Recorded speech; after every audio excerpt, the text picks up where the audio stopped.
This episode is brought to you by my Fertility Awareness Mastery online self-study program. Learn fertility awareness from the comfort of your own home at your own pace for a fraction of the cost. Head over to fertilityfriday.com/mastery for details.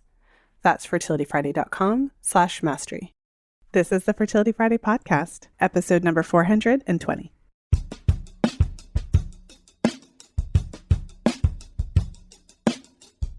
Welcome to the Fertility Friday podcast, your source for information about the fertility awareness method and all things fertility.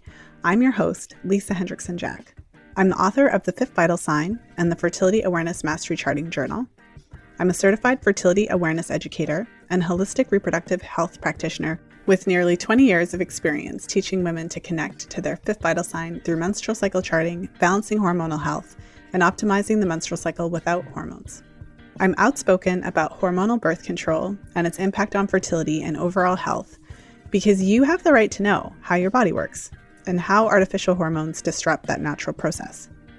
I teach women's health professionals how to utilize the menstrual cycle as a vital sign in their practices, and I host live coaching programs to help you achieve optimal fertility and health because it's important to have healthy menstrual cycles regardless of whether or not you want to have babies. I'm also a wife and mother of 2 beautiful boys. I know, I'm a busy girl, but I managed to fit it all in. This podcast is designed to empower you to take full control of your cycles, your fertility, and your overall health. And I'm so excited that you're here with me today.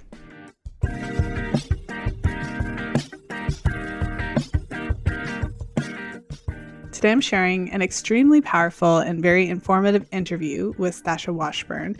And she shares her experience with endometriosis and how she has learned to manage over the years severe endo. And so, in today's episode, we really get into it, and she gives us good details about how she experiences this pain with her periods, when it started, and what finally made a difference. So there's a lot of topics that we cover in today's episode, from CBD and the potential application of CBD, cannabis and cannabis oils and different cannabis products for pain relief. And we get into the patriarchy, and more specifically, because I think people throw around the word patriarchy and it can be very, very general and not necessarily specific, but in particular, that desire for women to function in society as men and be held to that same 24-hour clock, and what that means for cycling women who do have to deal with issues like period pain and things like that. And so we talk a little bit about that issue and how it can play into your experience, especially if you've experienced painful periods, and the kind of pressures that can come out of that. So there's so many great topics that we cover in today's episode. So before we jump in, I'm just going to take a minute to share a little bit about Stasha.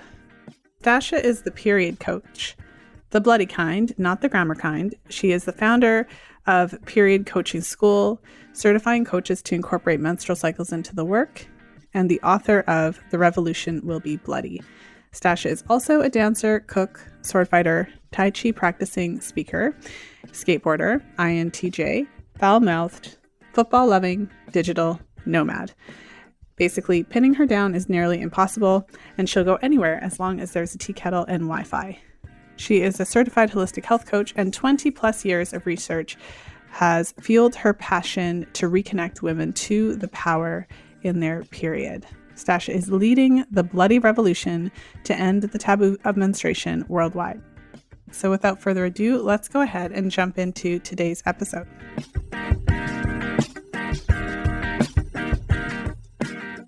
And I'm excited to be here today with Stasha Washburn. We have met a couple times. You had invited me to speak for your period coaching program and on your podcast, and now you're on my podcast. And so I'm really excited to have you. And so first of all, congratulations on your new book, The Revolution Will Be Bloody. Thank you. So we're going to have to talk a little bit about that. Great title and great cover, because I feel like there's like a splash of blood on it. It's very fitting. So I guess the first most fitting question would be, tell us a little bit about what drew you to period coaching and what inspired you to write your book, The Revolution Will Be Bloody. Well, I think the easiest answer is I have endometriosis. And so being a teenager who passed out every month because the pain would hit so hard in high school is not cool. That did not make me one of the cool kids, I will say. So yeah, I knew something was really wrong. And at the time, doctors said, no, you can't have endometriosis. If you're a teen, it takes years to develop in the body. So that can't be the problem. So I went through my 20s and into my 30s thinking that I was just, I don't know, broken. Like it was not something diagnosed, it was just, it couldn't be endometriosis, even though it was like a classic viral symptoms, pain, the brain fog, the fatigue, like everything was like a textbook example of endometriosis. My mom had it. My aunt had it. It was just like everything listed. And then actually I had started working with women in menstruation, and I was on a panel with a bunch of doctors during an endometriosis panel on it. And the doctors were like, yeah, you have endometriosis. I don't know. Just you have endometriosis. It's okay. And I was like, all right, great. Thank you. So that's really what started it, because I was trying to figure out how to get out of the pain. Like every month being in an overwhelming amounts of pain for days in a row and not being able to function. Nothing worked. I was on every kind of birth control, including some that were actually recalled for killing too many women. Like I was on all of them, narcotics, everything, and nothing helped. So I was on this mission to just end the pain. Kind of the problem though is that endometriosis isn't a typical hormonal imbalance. So it wasn't fixable that way, but I was able to fix all of my friends.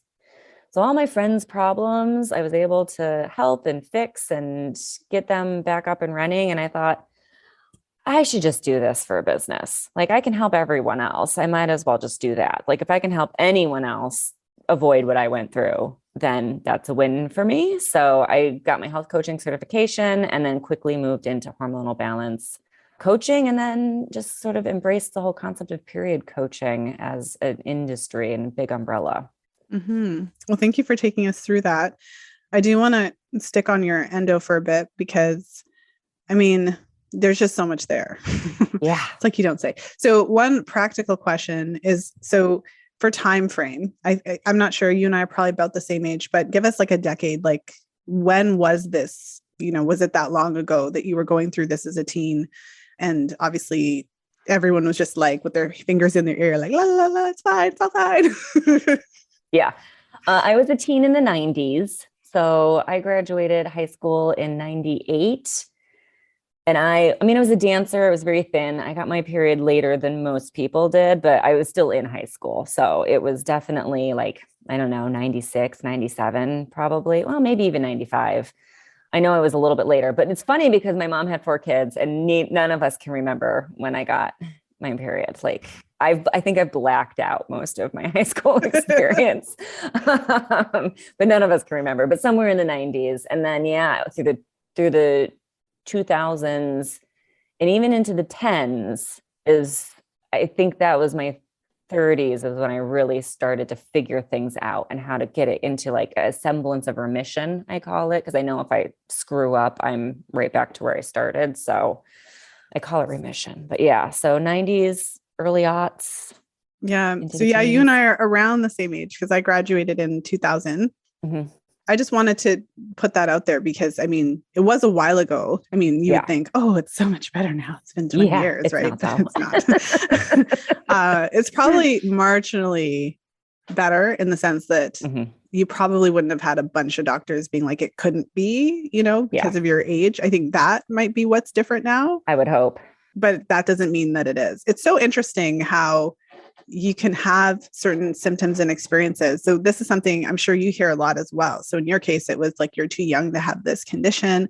I've heard women with PCOS, right? Their doctors are like, you're too skinny to have this condition and all that kind of stuff. And so obviously what you learned out of that has fueled into your business and everything, but maybe share a little bit about how you talk to your clients about dealing with that. Because unfortunately, it's still a thing. And according to, there was this research study that's been quoted a lot, and I know I quoted it in my book, And between the United States and the UK, on average, it takes a woman with endometriosis 8 to 12 years, if I'm remembering correctly, to get a diagnosis. And this is solidified in the research. So in your case, it sounds like it did take like over 10 years, maybe. I mean, and I still don't technically have an official diagnosis. I've still, I'm in America. I didn't have health insurance. So I was you need a laparoscopic procedure to get an actual full-on diagnosis. But even maybe more like, we can change the verbiage. It took like 10, 15 years to get acknowledgement for the condition that you clearly have. Yeah. I mean, it probably took me a legit 15 to 20 years to get a doctor to finally go, yeah, that's definitely endometriosis. But like I said, I didn't have health insurance. So it's not like I would go into Planned Parenthood for my exams every couple of years. And I would just tell them like, I have endometriosis, and they go, okay, and move on. So they never really asked about it. And I just figured that was the easiest way to talk to them about it. But at the end of the day, it didn't really make a difference. There was nothing that they could do at the time. So, and the title of your book is The Revolution Will Be Bloody. And I feel like when I hear stories like this and share them on the podcast, to me, it's so obvious that women's health issues are not prioritized, right? It's just not a thing that is on the front of the line in terms of importance. So maybe share a little bit about that. Like, from your perspective, why is it that the doctors wouldn't take it seriously?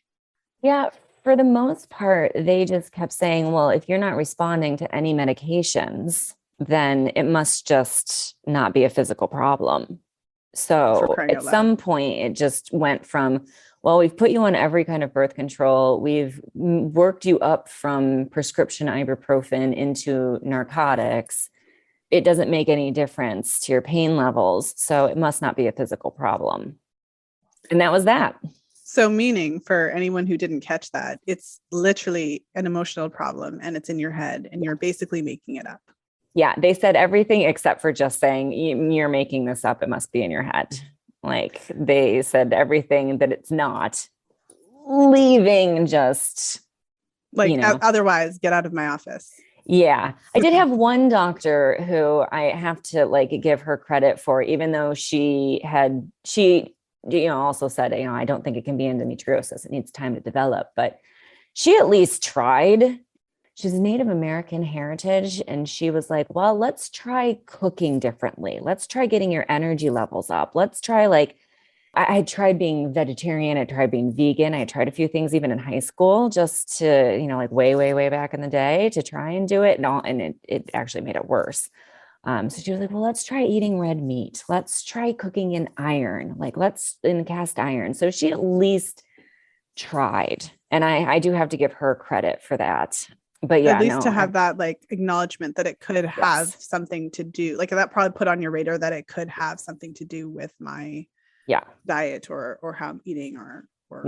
And she didn't write me off. She actually believed me. So even though she couldn't help, she at least believed me. And that made a big difference. Well, so let's talk. There's all these things that I feel like we should cover, because with endometriosis, there's always a conversation going around it. And in my case, I often talk about the birth control pill and how it doesn't cure or fix anything, how it treats symptoms and typically will lessen symptoms, but it doesn't fix the root cause. And I think these days I get less, metaphorical tomatoes thrown at me. I feel like it's a little bit different, in the early 2000s, I feel like people were more like, you can't crush on the pill, it's anti-feminist. And now people have slowed the roll and settled down and realized that the pill isn't perfect. So share your experience then on the pill, because what you're saying is that you tried all these pills, but obviously you didn't just then have a wonderful vacation life with no pain. No, I still went down every month like a ton of bricks. So even on the pill. Yeah. I was on a whole bunch of different kinds of pills. And then I was put on the patch when it was experimental. So that was the one that actually ended up getting recalled. And I know that they've fixed it, improved it, made a new version of it. But that was the one that eventually my doctor was like, okay, we have to take you off this because it's been recalled. And I was like, you know what? I'm done. That was it. I was like, I'm done. None of this worked. I've been on I don't even know how many different prescriptions now I'm running out of insurance. Like I'm about to get kicked off my parents' insurance. So, and I was a dance major. So it's not like I was getting a high paying job. So I was like, yeah, no, we're done. Just get me off of everything. So, okay. Well, so I'm asking these nitty gritty questions. So when you were on the pills, so, you know, most of the pill formulations, I know when I was on the pill, they put me on orthotricycline. I feel like it was like the popular one in the 90s, like late 90s. Yep. Definitely was on that one. Not surprised. At that time, you like girls talked. So I sometimes would take 2 packs continuously if my period, my withdrawal bleed fell on an inconvenient time. So were you doing strategies like that to try to manage it, to try to like block out your periods? No. Had no idea you could do that. I had no idea that was even an option. Well, because they didn't talk about it then like they do now. No, it wasn't. It was, no one ever mentioned it to me. And I think maybe, first of all, I didn't have the best high school experience. So I didn't really have a lot of friends I just didn't have a lot of friends. So the theme, I moved a lot. So it was kind of continuously the new kid. And then I was the weird one who passed out every time she got her period, and it was gross and TMI. So I definitely wasn't making friends. So I didn't really know many other people who were on birth control in high school. And then, like I said, in college, I aged out of my parents' insurance. So at that point, I had just said, I gave up on it altogether. So I never tried to do any of that stuff. I did have a friend later who had endometriosis, and she did do that. And so she would allow herself like 1 period every 6 months or so, and only because she would start to have spotting. Mm-hmm. And then she would just call into work. She would tell them she was sick. She would take the week. She would have her period. She would not leave her house. She would order like a box of booze to just get through it. And then would just stay in her room for like a week, have her period, be in pain, basically numb it the best way she could. And then when she moved to California, she got a prescription for medical marijuana, and that made a bigger difference. Mm-hmm. And I found the same thing actually when I moved to California and I was able to get like medical marijuana. I found that made a bigger dent in my pain management levels than any of the drugs. And I don't want to pretend like I didn't. I used to trade shifts at work with like people who had prescriptions to like Vicodin or any kind of like pain management thing. So I would trade shifts for a like prescription pain pill from time to time, just so that if I happened to have to work and it really got me, I would have something that it could at least help me stand up, if not like help the pain so much, but at least I wasn't like passing out. I could just stand up and make it through a shift. But yeah, so we really like discovered that cannabis made a big difference. And I found that really fascinating in my research of endometriosis the last couple of years, how they've seen the endocannabinoid system not working properly in people with endometriosis, and such overwhelming numbers of pain management with cannabis for endometriosis being better than prescription pills. There was an Australian study, I want to say it was in 2020, that was 78% of respondents found that cannabis made a better pain management system and got them off of prescription pain management. So like a huge percentage of this study said that's a huge, it's not, so for anyone who doesn't read research a lot, it's not that typical that you get a 75 to 80% response rate. It was nuts. Even for things that work. Yeah, it was absolutely nuts. And you know, it was just like, wow, that made a bigger impact than prescription pain meds across the board. And some of the respondents said that they had gotten rid of all of their prescription pain management in favor of using cannabis. So whether it's THC or CBD or some combination thereof, but using a cannabis instead saw more improvement. And I had the same experience. Well, let's talk a little bit about that, because obviously the cannabis conversation, there's a lot of different ways it can be administered. Yes. So I think one of the very practical questions is like, you know, maybe not everybody would feel comfortable smoking weed and getting high, for example. So for someone who's like, I want pain management, maybe share a little bit about the different ways that it can be administered depending on a person's comfort and preference? Yeah, I have experimented with all of the ways because it's quite literally the only thing that made a dent for a long time until I realized the diet and lifestyle stuff that I could do that really made the biggest difference. But I tried everything and I still do because it's still one of my tools in my toolkit. So generally what I do is I got CBG, which has preliminary studies have shown that it can make a really big dent for pain management, like So even CBG, like the letter G, like good. CBG. Mm-hmm. Mm-hmm. Do you know what that stands for? I can never say that word, cannabidiol. Like no, I too just get lost in the letters. We'll look it up. CBG. Google it. But it ends with G for good. But actually I find that one is really helpful. So I have gummies of it. I also have the herb of it, which I have turned into an oil for edible consumption.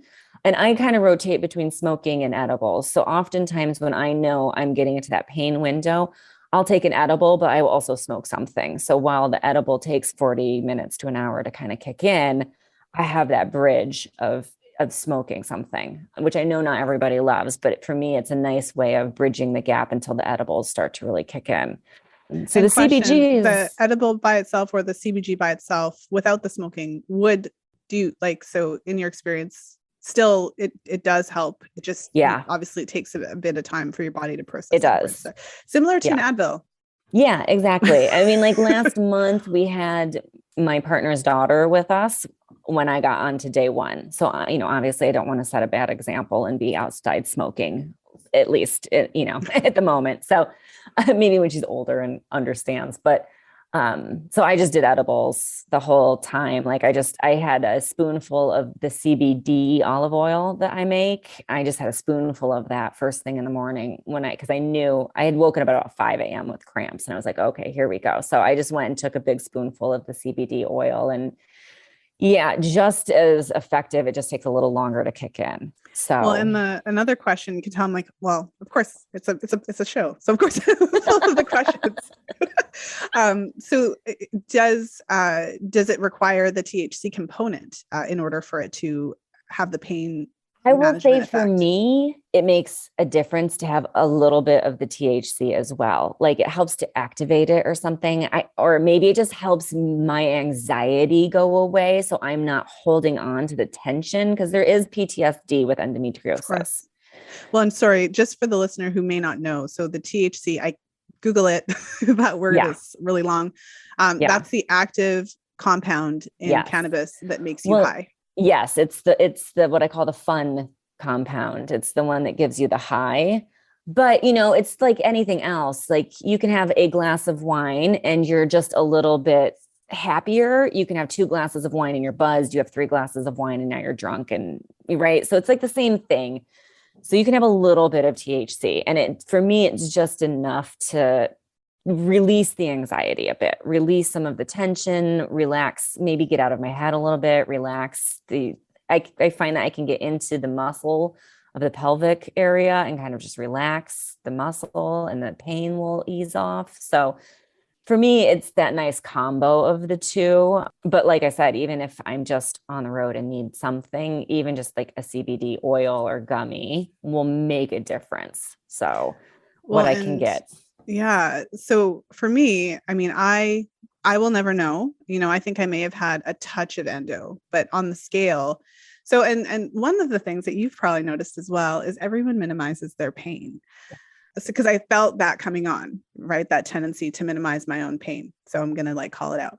So when I would experience my painful periods and I had them from the first day, I don't recall having to miss school because I was able to use Advil. So Advil did work, but I had to take it in the window. So the first inkling that my period is coming, I have to take it immediately. And if you didn't take it in the window, then it's just like the whole day. I would just be screwed. And so my pain was such that when it was in the full force, I wouldn't really be able to do anything. So I'd be on the floor, rolling around, kind of feeling like I was in labor with no baby. And I often describe it very graphically as it felt like someone was reaching up my and squeezing my colon from the inside. obviously not in a nice way. Yeah. I don't know if you could do that in a nice way. So anyways, so I share that. And then when I had my first and second child, vaginally, I did find that the first half of labor was actually like, I didn't even think I was in labor with my first, because I was like, this can't, like, I thought it was Braxton Hicks legitimately, but it was full on contractions.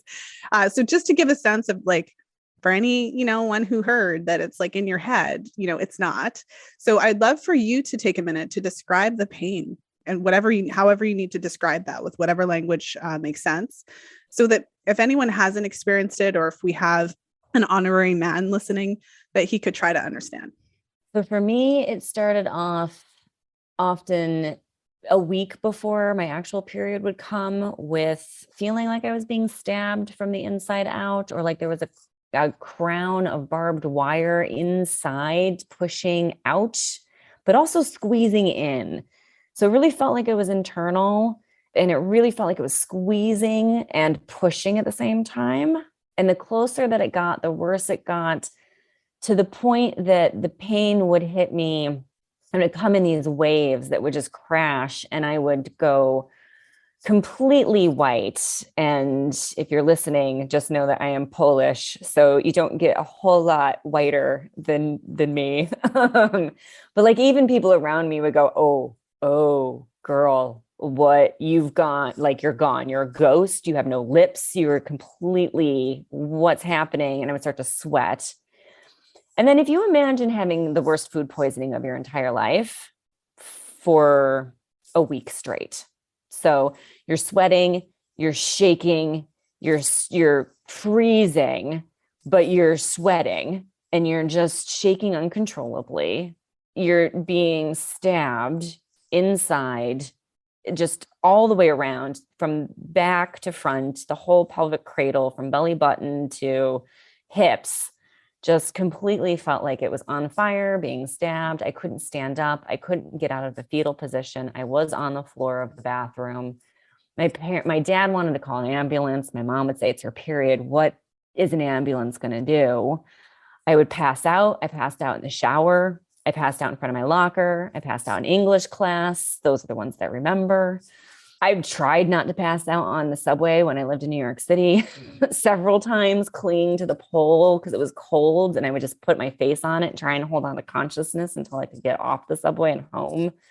And I would just sit in the bathtub if I could make it into the bathtub, and just, the water so hot, I did burn myself a few times, but it brought a little bit of relief, and I would throw up for 3 days from the pain.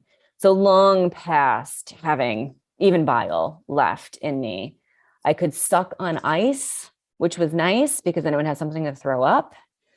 But oftentimes the question was, do I throw up in the sink because I'm on the toilet now, hemorrhaging everything from just violent diarrhea, bleeding, copious amounts. Just, so now do I throw up in the sink? Do I throw up in the trash can? Where do I aim? Because I'm just being evacuated.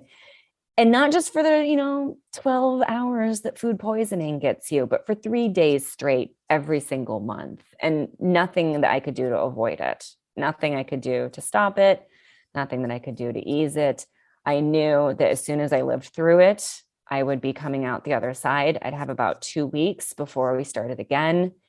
And then I'd be going through it for another about 2 weeks, between the brain fog, the fatigue, the cramping starting, all the way into basically the crescendo of the day before, first day and second day of my period, where I would just be violently ill and in such pain that I sometimes thought if I could hold down this whole bottle of narcotics and just call it a day, I would, except that I knew that I would be throwing up again in 10 minutes. And that would be an absolute waste of a very valuable commodity in my world. So I seriously contemplated ending it a number of times because I knew there was no getting out of it, that I had 40 years ahead of me, 30 years ahead of me of doing this. And I'm very glad that I couldn't hold anything down, and that I was absolutely not going to inflict more pain on myself than I was already living through. So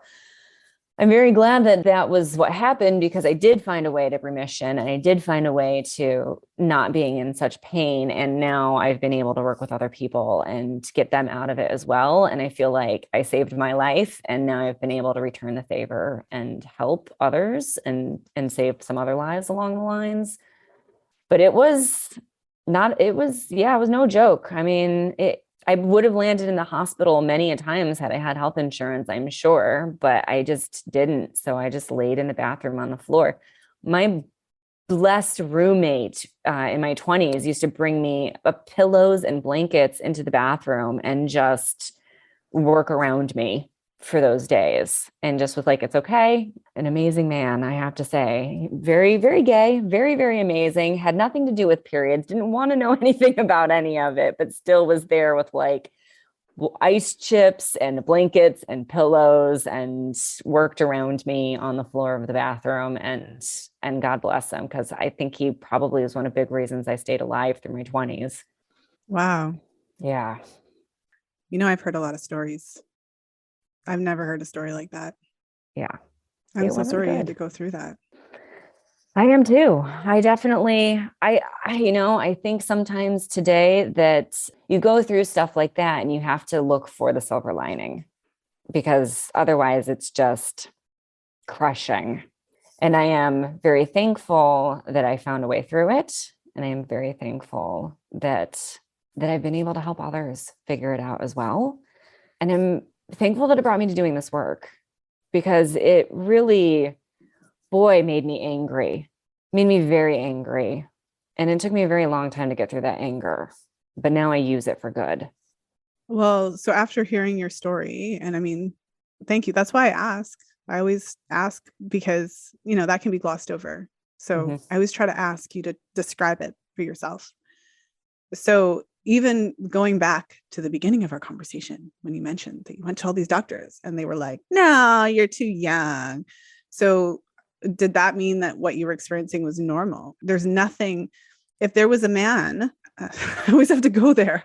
Yeah. If there was a man that experienced that, for a week or two, every month, no one would think it's okay. It's not okay just because it's happening with your period. That doesn't make it okay. And I mean, I'm at the point where, because of course now your story on the podcast, oh, well, mine was that bad. Right. But we still shouldn't have this degree of pain. We need to understand that there is a such thing as a normal period. It does not involve any of the things that you shared. So for me, what stands out for the, could it be endo? Obviously the degree of pain, that is something in and of itself. But the fact that you mentioned you had pain for a week before, and then the throwing up and the excessive, the unrelenting vomiting and things like that. There is a difference between kind of like period cramps and then some of those bigger signs of potential endo. And especially one of them is the symptoms that are happening outside of the period and the severity. So question, now with everything that you know now, could you share with us, I did a while ago, I'll find the interview and link it. I had an interview with a researcher and she had done research on epigenetics, I think it is. And she was talking about how, for example, when your mother was pregnant with you, if she's exposed to certain toxins at the time when your endometrium is developing, that could potentially be linked to a greater chance of endometriosis in the future. So if she's exposed to certain toxins or chemicals like dioxins or et cetera, et cetera, et cetera. So there's the genetic component. You mentioned that your mom experienced this and you said, was it your sister or her sister? Yeah, your aunt. In terms of the why that you were predisposed to this, I think that we could look into that just for the listeners.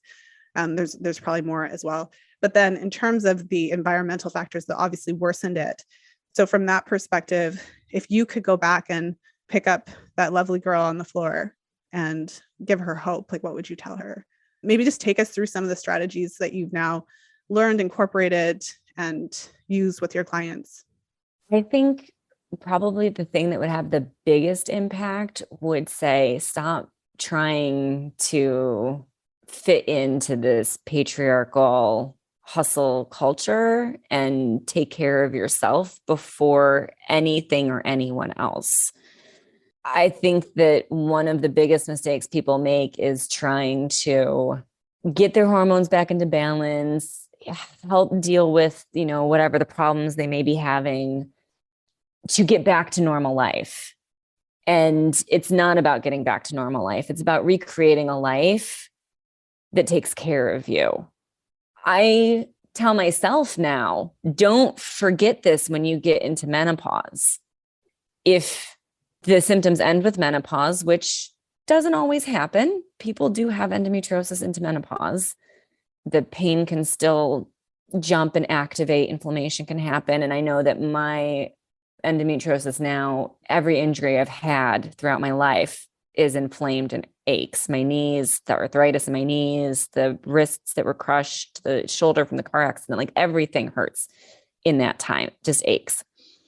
So I acknowledge that it may not ease with menopause, but it may. And I do not want to leave that lesson behind and pretend like, okay, now I can go play with the patriarchy. Like I do not want anything to do with it ever again. And that would have helped me make the health changes that I needed to make and the lifestyle changes that I needed to make much earlier and much more consistently.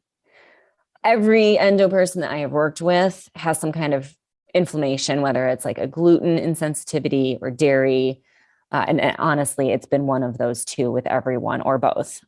So it would have been easier for me to have said like, okay, it's the gluten. I'm not going to do this. If I wasn't, living in Los Angeles, trying to keep up, to go out, to hit the restaurants, I worked at restaurants. I ran a restaurant, for God's sakes. Like I owned a pop-up restaurant for a couple of years. Like it would have been much easier for me to, have like disconnected from all of that if I had just had that like one principle really set down. And then even with all the dietary changes that I made, giving up the sugar, the caffeine, the gluten, the dairy, like everything, I still had endometriosis symptoms because I still was like, I'm going to start my business. I'm going to be a health coach. I'm going to help women with their periods. I'm going to work 24/7 and establish this amazing business. I'm going to do everything that the dudes tell me to do for running a business. And then, of course, I got all of my symptoms right back. And that's actually when I started going, okay, maybe I need to run my business with my period. And I started looking into that research. And then I started actually running my business with my period. And I started teaching all of my clients how to run their businesses with their cycles. And that really created a huge cornerstone of what I teach now is how to live your life in flow, how to run your business with flow. And it's all about just opting out of the patriarchy. And the one thing that we come back to with every class, with everything I teach is put the busy badge of honor down. The shoulds will be there tomorrow. You don't have to deal with them today or tomorrow or the next day even. It'll be there next month.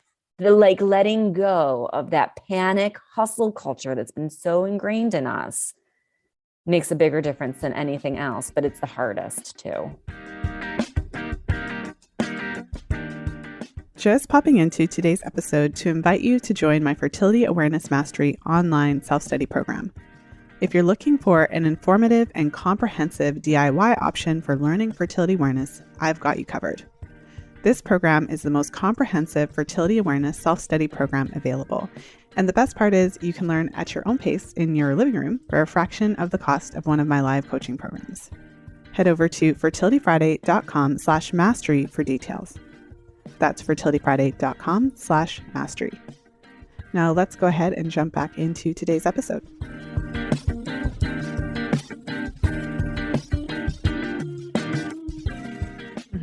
I want to explore that a little bit more. I still have a couple of questions. So following up, we talked about the pill and the kind of lackluster, but the potential, if you had known that you could have taken the pill packs back to back, maybe that could have reduced the frequency of the ridiculousness. Yeah. You mentioned the drugs. So you mentioned all of the drugs, starts with Advil. That's not, strong enough. Naproxen, that's not strong enough. Narcotics.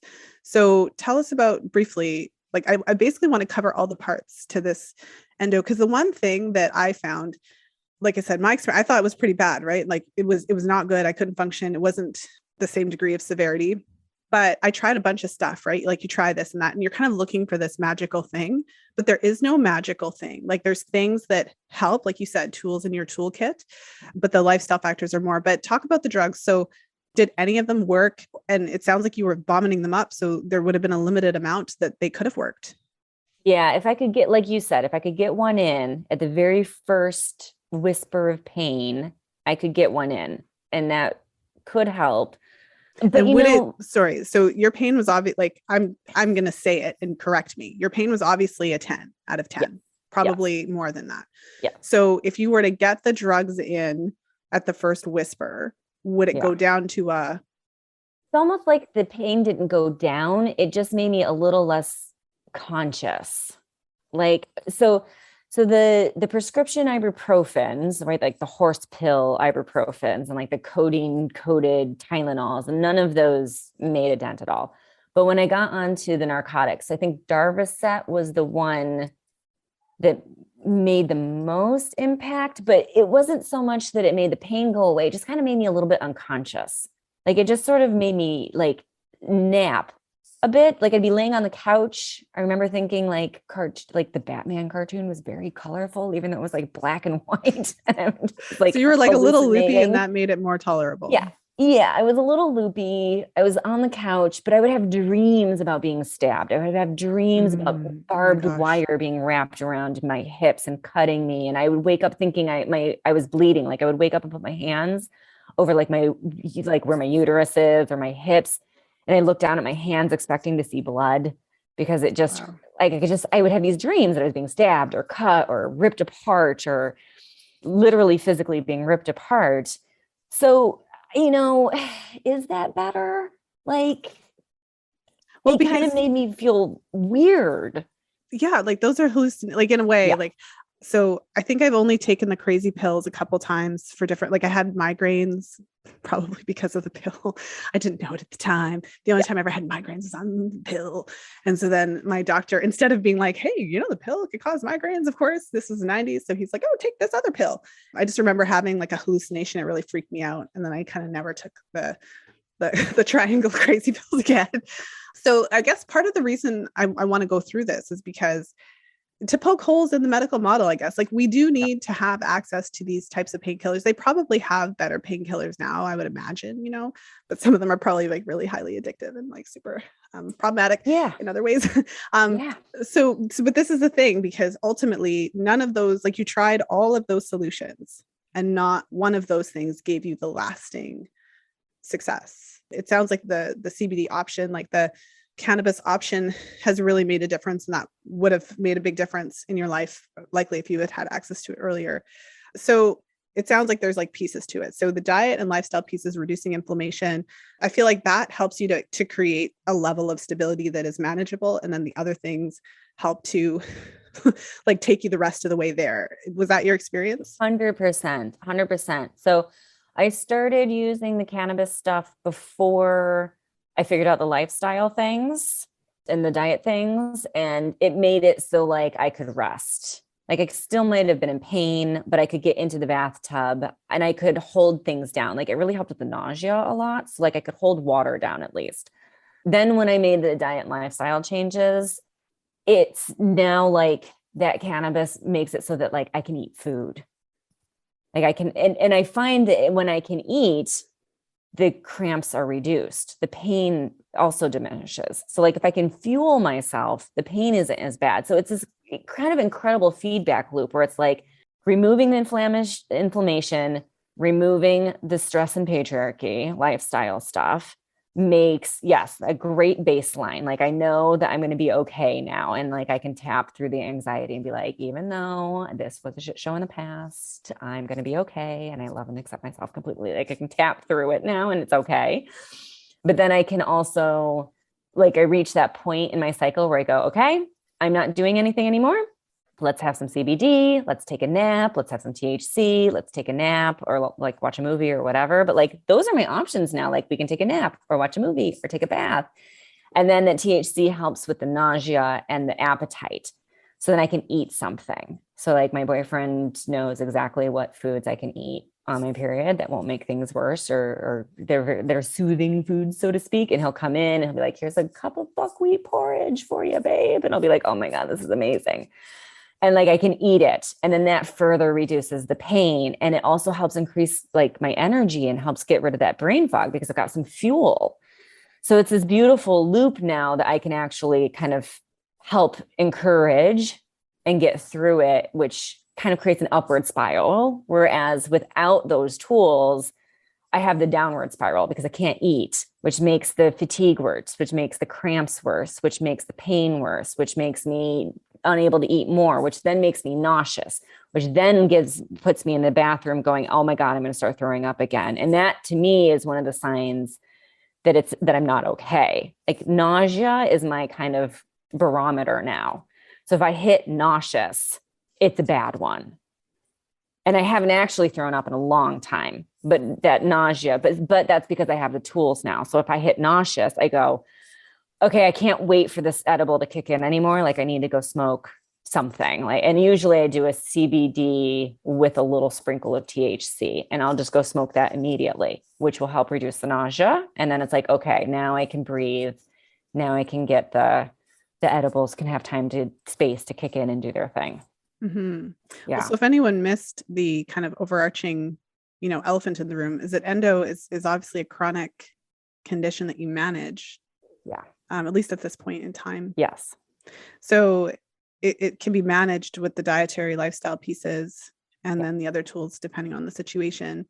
And I think that's something too that women need to hear, that for most of my clients, the pain is not as severe as in your case, but many of them do have quite severe pain. And, one of the things that I kind of explored on the podcast, you've probably explored all the things, is the, abdominal massage therapy to potentially get into some of those adhesions and try to make a difference. So I think the only thing that, like, no one can promise you that you'll never have pain again, but for many of my clients who have pain on the moderate to severe end, that's not like overly severe, do manage to get themselves to either minimum or no pain. It is actually possible for some women to get to the point where they're not having pain, but that's something that it's not this magical tincture you take and that it's all done. It's a way that you learn to kind of get into that rhythm. Like you kind of understand that fifth vital sign piece of it.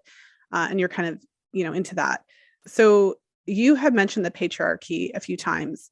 And I think that's, you also mentioned that kind of addiction to busy type of scenario. And I really love that, getting into that and that kind of part of the conversation, because we do live in, to get all gendery to upset half, but like we live in a man's world. Like at the end of the day, everything was organized around like the penis of the man. The 24-hour cycle of a man. 24-hour cycle of man. We've got like, and what that means is that we are expected to have this, daily productivity. Like, and if you have a couple of days off from that productivity, then there's all these problems or whatever. And often the goal, I think, you would think the goal is just to like get rid of the pain, but I think the goal is to be able to then function like a man. I feel like the goal for many would be to get rid of this pain so that I can just keep working, so I don't ever have to stop and deal with this period thing, because it's this pain in the ass. I don't want to deal with it, etc. So maybe share your definition of patriarchy and talk a little bit about how that mindset makes it worse. I think you touched on it, but I'd love to jump into that more. Yeah. I mean, I really think of it as a culture that doesn't accept any variation. So very much like racism or homophobia or any of the bigotries that exist in our society, if you're not basically a cis white man, you're not accepted or acceptable. And I think of the patriarchy as you have to fit into this very specifically sized box, and you have to stay there and live and exist in that. And it is productivity, being a valuable member of society. You only have worth based on your net worth. There's no other way of existing. Like, you as a human being don't have intrinsic value in the patriarchy. Existing should make you of worth. Like, that should be the end of the sentence. You exist, you have worth, and therefore you deserve a healthy, happy life.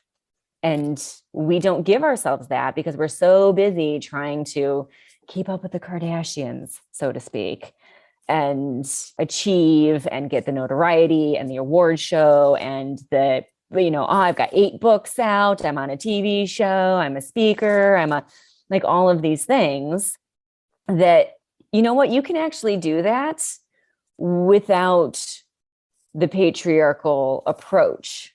You can still write books. You can still go on speaking tours. I do those things, right? I have a book. I have a card deck. I have another book coming out. I have a speaking tour. I did them in pre-COVID times, and I'm planning the post-COVID times ones. Like, you can still do all of that stuff without subscribing to doing it the way it's been set out for us as the patriarchal tools. And I think a perfect example of that is the scare tactics of marketing. That is a very toxic masculine, we call it sausage sales out there in the world, but it's a very, like, you're too fat, like the bikini body. By definition, a body that is a bikini body is a body wearing a bikini. But as a fitness instructor for 10 years, I was out there yelling like, 10 more reps, ladies, it's bikini season coming up, being an oblivious tool of that patriarchal crap, of having to look a certain way, of having to have, of fear mongering my poor clients into doing 10 more reps because they needed to have the perfect body for bikini season. Like, I hate that I did that now. I didn't know. Now I know, and I do better. But that's the thing. Like, that's the difference between a patriarchal view of a human body and kind of literally anyone else. But like, I like to say an equality view is, you have a bikini on, you have a bikini body, go enjoy the beach. That's a good example, because the language, I never thought about the language, but you're right. Like, anyone in a bikini, therefore. Something else that you said that resonated with me from a business standpoint. So when I started my business, I was also, I specialize in vaginas, ladies. Like, I mean, I know a lot about business now, but it wasn't something that I had studied. I had studied the work that I do, what I teach. I hadn't studied business. So I had to learn, right? There was a learning curve, and I certainly, invested in order to get there. But at the beginning, I did initially start by, following male men entrepreneurs, and it's, so what I found, especially because when I started my business, I was around that new mom stage. So really didn't fit. There's certainly that conversation that can be had just about just being female and having a cycle and organizing your work around that. But then if you have the cycle thing, and you also have the kid thing, the child thing, the baby thing, it's just completely unreasonable. So I'm listening to these dudes talk about how they get up at 5 a.m. and they do all this stuff and and they work all day. And like some of the crazy ones that work like, 7 days a week, work, leave it all, and don't leave anything on the table. Like, you know what I mean? Like, if you're not working 24, if you're not answering every single email, if you're not answering every single DM, you're little, right? So you do that for a couple minutes. So I learned very quickly, and I think it was because of the mom thing. I learned very quickly that it just wasn't going to work. And so I ended up searching not just for a female business coach. I needed female business coaches that had kids and that had figured that out. So for me, I very quick, like if it's when you have a little child, it's so obvious that the patriarchal schedule and expectation, and these men, I'm like ranting. One other thing, these men, they do not have to take care of their houses. I shouldn't say that because it's like a stereotype. So I'll just preface it by saying, like, I can't say that they don't clean their houses or wash their clothes or whatever, because maybe they do. But I feel like as a mom, my risk, like I had a lot more things that I needed to do. So I had a lot less time to be that driven, like not like driven isn't the word, but I did not have 12 hours a day to work. Let's just say that.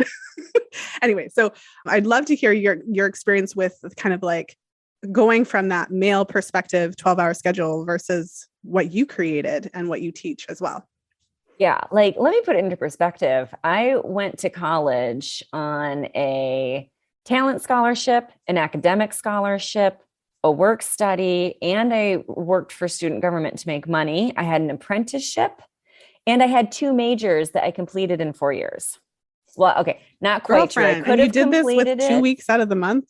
Yeah, basically. I mean, I took a lot of drugs. I went to class when I was in dance classes and I had really bad days. I would take my water bottle and I would go lay on the floor of the studio and watch with my water bottle. And I would get up to go throw up in the bathroom, and I would come back to the studio and sit back down and continue watching class. But yet still, you didn't give yourself permission to stay home. No.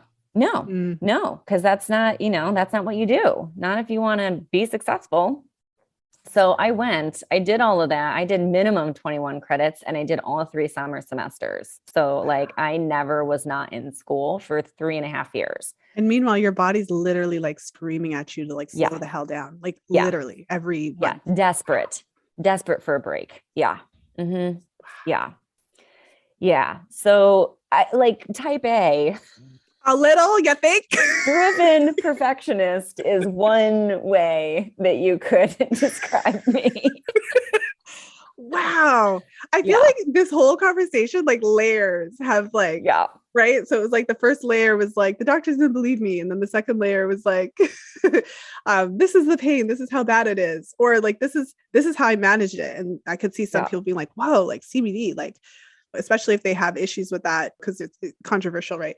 In Canada, it's legal. I always say like, I could get all of the marijuana products, but I can't get raw milk because raw milk is illegal.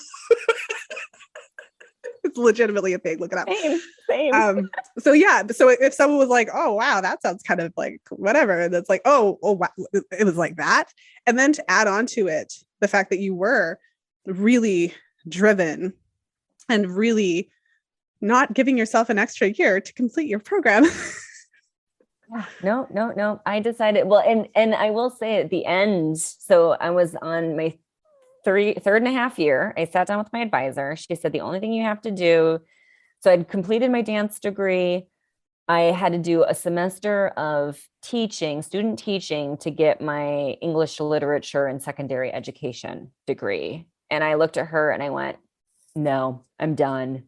Just check me out with the dance degree. And she was like, you're literally 1 semester away from 2 degrees. And I was like, yeah, I'm done. Just check me out. Where's the checkout line? And she was like, okay, great. So she was like, that's fine. I said, I'm going to go to New York City. I'm going to go dance there. Like, even if I got my teaching degree here, I would still have to certify all over again in New York. And I'm not going to do that until I'm done dancing. So you know what? Forget it. I'm just going to finish off. And I did. I went to New York City.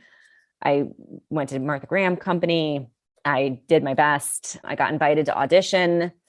My knees were starting to give out, and the physical therapist basically told me I would either need to have knee surgery or quit dancing. And I just, didn't have health insurance. So I went with quit dancing. Also, I had been dancing in companies for 20 years. Like I started when I was 3.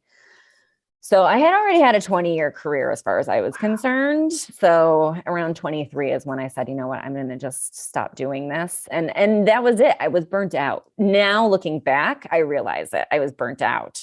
I was exhausted. I was burnt out. I was barely functioning, and I still had to pay rent in New York City. So I basically just tapped out. And I know that now. Mm-hmm. I did the exact same thing though when I started my business, right? So I figured out the diet and lifestyle thing while I was getting my health certification. So I went to IIN, I got my health coaching certification. I took the 20 years of research that I had done trying to fix my period. So everything I knew about hormones and how to eat for your cycle. And I combined that with what I learned from the health coaching. And I came up with Food and Flow, which is still a free e-course that you can get through me.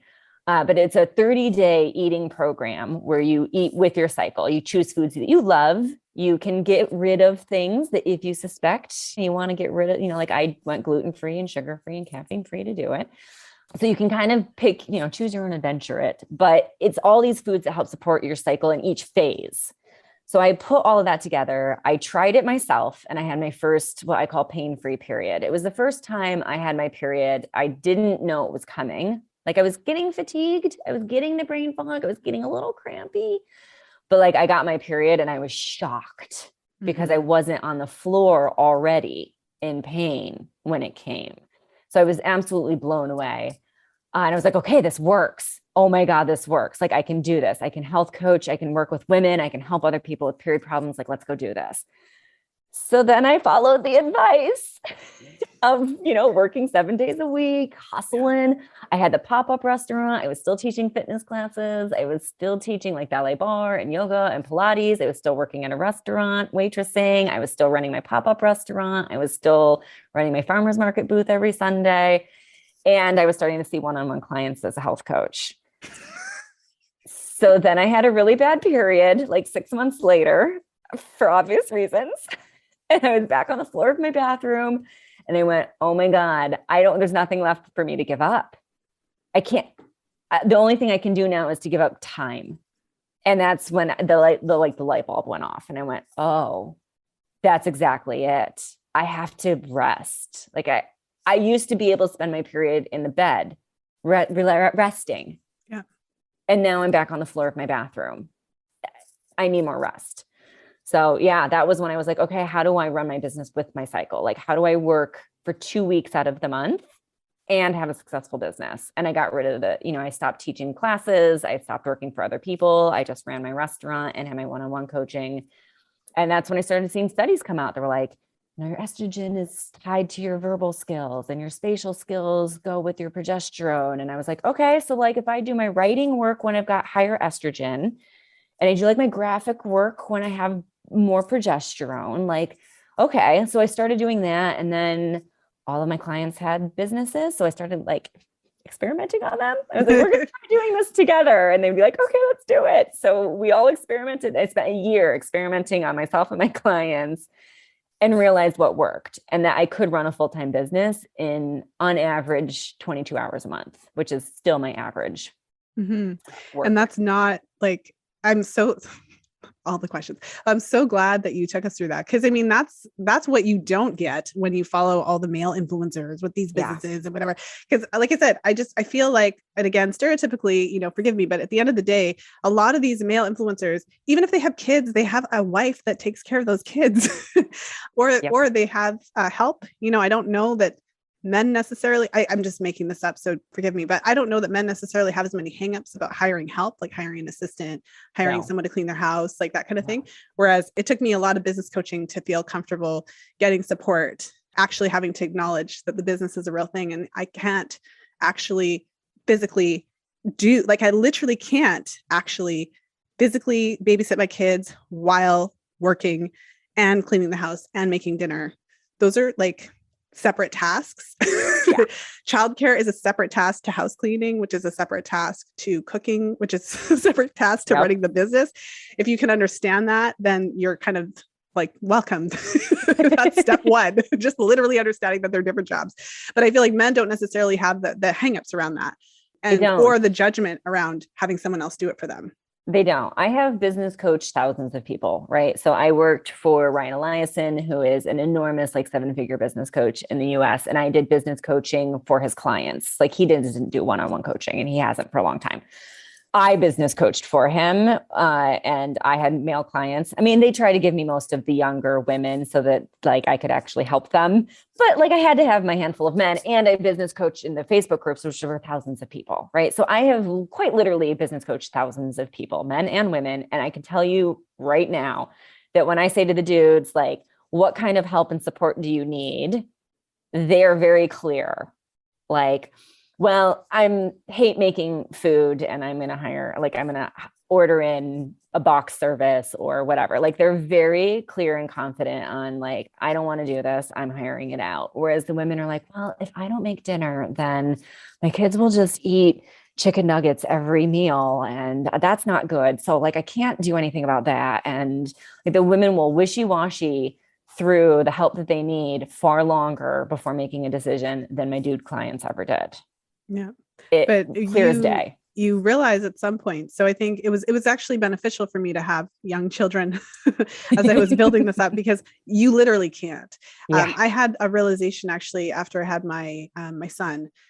So backtrack to in my 20s, I would work all these different jobs and similar to you. I mean, I don't think I was I'm type A for sure, but I'll sleep not all the time, but I will. But I would still push myself a lot. So I had different jobs. I had a weekend job and a daytime job. And there was a time when I had 3 jobs. So I did an actual kind of office job. This is in the summers between school. So I had this office job where I would work, really interesting job, but it didn't pay very much, right? Because it was a summer job. And then in the evenings I would waitress. So I'm working, whatever, 8, 9 to whatever, and then literally go straight to the waitress job where I'd waitress until whatever time. And so I do that Monday to Friday, and then Saturday, Sunday, I had a different job. And so what I would do that summer is I'd work 30 days straight, and then I would take like a weekend off.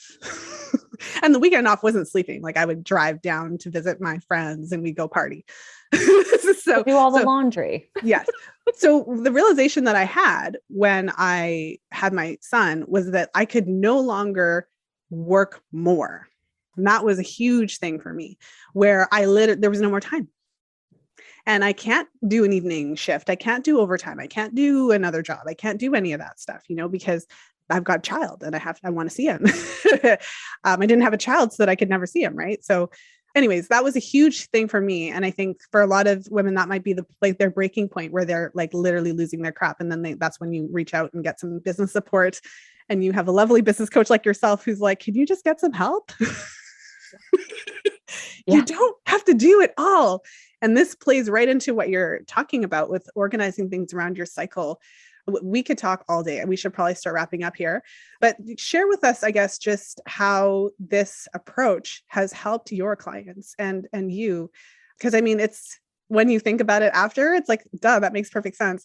But usually someone has to tell you and give you permission to not work every single day all the time. Yeah, I think one of my favorite moments was having somebody that I started having her run her business with her cycle. And she came in one day and goes, well, you've saved my marriage. Oh, wow. And I was like, okay, tell me more. She was like, now that I'm running my business with my cycle, I have free time. I'm actually seeing my husband. We've actually started using the same tips that you gave me for my business in our marriage. So we've started organizing like what we're doing with my cycle. We acknowledge like my libido shifts and changes, the needs that are there and change like from week to week with my cycle. And you've literally saved my marriage. We were on the brink of divorce. We were talking about like, maybe this just isn't working anymore. And this has come around to actually not just saving the business, but saving my marriage as well, which I did not anticipate when I started doing this. So that was like a real moment for me. And it's happened several times since, actually. So yeah, it's amazing to see how, just being able to have free time to do the things that people want to do, to be able to enjoy themselves, and then to acknowledge that I want to go for a massive hike this week, but 2 weeks from now, I want to have a chill yin yoga class or whatever. And that I'm going to see clients in this week, and I'm going to do back end work in here, and reorganizing it so that it really works for them and with them. And how this is one thing that you have to watch out for, because every one of them starts to panic because now all of a sudden they're not working so hard. And they don't understand, like they get this feeling of like, I'm doing it wrong because now I'm not working so hard and things are easy, and easy is not how you make money. You only make money through hard work. You only get clients through hustle. So all of a sudden things are easy, and then they start to kind of self-sabotage themselves a little bit. Yeah. And add more stuff on the plate because it's exactly because you're not used to sitting down and relaxing. Yeah. Now I'm going to do more groups, and I'm going to write the book, and I'm going to start a podcast, and I'm going to start a YouTube channel. I'm going to do all at the same time because all of a sudden I have free time and I don't know what to do with myself. Yeah. No, it's so true. So true. Well, so tell us a little bit about your book, The Revolution Will Be Bloody, and where we can go to get it. And some of I'm sure we touched on some of the topics in there. Yeah. So it's broken up into 3 sections. So the first one is basically how we got so separated from our womb, from this knowledge, because we did know this stuff at one time. And it's amazing to read old literature, like Taoist teachings from 3,000 years ago, or like Ayurvedic writings from 2,000 years ago, and see how they had the cycle totally mapped out, absolutely spot on, even like the things they suggested, right? Perfect. And they also suggested cannabis for menstrual cramps. Interesting. In very, very old writing. So like it's been around for a while. They knew. Yeah. So they knew. So I kind of take you on the journey, and I say the first part of this book is going to make you very angry, but please don't put it down. Stick with me. So we go through that. And then in the second portion, I talk about the cycle. And, I didn't feel the need to go into depth with things like you did in your book, because your book already existed. Lisa Vitti's book already existed. Like I didn't need to do the hormone cure part 2. Like I thought it would be more important for people to just get I do a five phase system. So here's the 5 phases as I see them. Here's the hormonal changes. Here's what it's supposed to feel like. Here are the 5 senses to balance those hormones. So here's the foods, the smells, the touch, the movement, the sights, the sounds, the spirit, the journal, the meditations to support each of these phases. So here's like a section to just help get your hormones into balance in really, truly easy everyday life. And you pick the things that you like. You love essential oils, start with the smell. You love working out, start with the movement. You love to journal, start with spirit. Just do whatever feels good for you. And then the last section is basically activism. What can you do? How can you use your money in a good way? How can you start conversations? How can you make a change that's better for the environment? What are the options for green menstrual products? Here's the bigger picture. And this is how we move forward together as a sisterhood and how to get this all done. So we kind of go through the whole process. I share my chart in the book, the fan mandala, which is not exactly a fertility awareness version, but tons of fun. And you get to see everything laid out really well from you. So, your food, your digestion, your moods, your energy levels, your basal body temperature, like all the important things and all of the influential things, moon phases, all that good stuff. So we kind of take you through all of that in the book. So it's a real journey, but I promise you, if you get to the end, you will feel empowered, excited, and inspired. You just have to get through maybe the angry making part at the beginning. It's important though. There's a lot to be angry about. I think the key is to be productive with that anger. I think you and I both found ways to channel that because I always say, and I'm like only half joking, if I didn't have my podcast and this work, I'd probably be standing outside somewhere with a sign, just screaming at the top of my lungs. Same. So I think it is important to acknowledge the anger and not to minimize it as women too. Like, right. We're supposed to shrink and not acknowledge the anger. And one thing I did love about your book is that it is unique. You're not doing a remake, no. if you will, because periods are really popular right now. It definitely does add something to the conversation and such an important piece of acknowledging all the different issues that kind of make our lives harder. Yes. Well, thank you so much for being here, Stasha. I kept you longer because our conversation was so rich. I'm really excited to share this interview with my audience. So thank you so much. Thank you for having me. This has been great. And last question, where can people go to find more about you? Where are all the social places and the website and all the things? Yeah. So Instagram and Facebook is at Stasha Washburn. And Twitter, though that's more politics than anything else. That's where I go to be angry now. I do have a TikTok account these days. It's stasha.theperiodcoach. And then online, I have theperiodcoach.com, which is more like if you want to get help, do Flow Freedom or any of those kinds of programs. And then I have periodcoachingschool.com. So if you want to jump in and become a period coach, I do the period coaching, the business coaching. You get the whole shebang there. So you can really go out and have a functional period coaching business. So those are the 2 options online. Awesome. Well, I will link all of the places in the show notes. And yeah, thanks again. This was a lot of fun. Thank you so much. Thank you for listening. If you enjoyed today's show, please share it with a friend. You'll find the show notes page for today's episode over at fertilityfriday.com/420. I hope that you enjoyed today's interview with Stasha.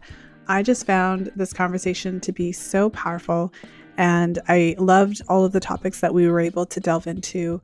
And I'm really thankful that Stasha shared her experience so openly, because I know that she's not the only one to struggle with this level of pain. And at the same time, I still want to stress that although it's not as common to experience this severe of pain, it doesn't mean your pain isn't bad. And that's one of the things that I always want to stress, because in my practice, what I find is that it's very common for women to minimize their pain, because maybe many of us did know somebody who, similar to Stasha, would throw up or have this really horrible experience. And even if you're in a certain degree of debilitating pain, or even if the pain is not debilitating, but it's still bad enough to interfere with your day-to-day life, we're still apt to kind of say, okay, well, my pain wasn't as bad as hers, so I can't really complain. And I really don't want that to be the takeaway of today's episode. Your pain doesn't have to leave you in the bathroom for 2 weeks for it to be serious, and it should always be taken seriously. And this is why we should always go back to the vital sign conversation. If we think of our cycles and our periods as a vital sign, then anything outside of mild to moderate pain that I always say that doesn't require medication, because I think that once it does require medication, we should be aware that it's outside of what we would consider optimal. But anything of that nature is telling us something about our body. It's giving us a deeper sign. And of course, in Stasha's case, when it's so severe, it's telling us something more. It's basically telling us that there's a serious situation going on, and we really need support for that. And the way that she was ultimately treated back in the 90s for her pain is basically just completely unacceptable. And so hopefully we can learn from that. Hopefully we can learn from her experience, and hopefully young women who do experience pain that bad are being cared for in a better way these days. We can hope. If you yourself have experienced period pain to whatever degree, or you know somebody who has, I just want to direct you to a few resources about period pain. I do have several podcast episodes where I interview a variety of different professionals in different modalities that do talk about different approaches to resolving period pain. And hopefully the takeaway is that there are things that you can do. I wouldn't say that there's one magical thing that works for everybody all the time, but there are proven steps and strategies to reduce the pain. And for some women, they are able to really get it down to where they're not needing medication anymore. It is possible. And that's what I hope you take away. So if you head over to fertilityfriday.com/period pain, it's just a short list of the period pain related episodes. So it's kind of a short compilation, so you don't have to dive through 400 odd episodes to find them. So again, fertilityfriday.com/period pain. Great place to start. So with that said, I hope you have a wonderful weekend, whenever you're tuning into the show. And of course, as always, until next time, be well and happy charting.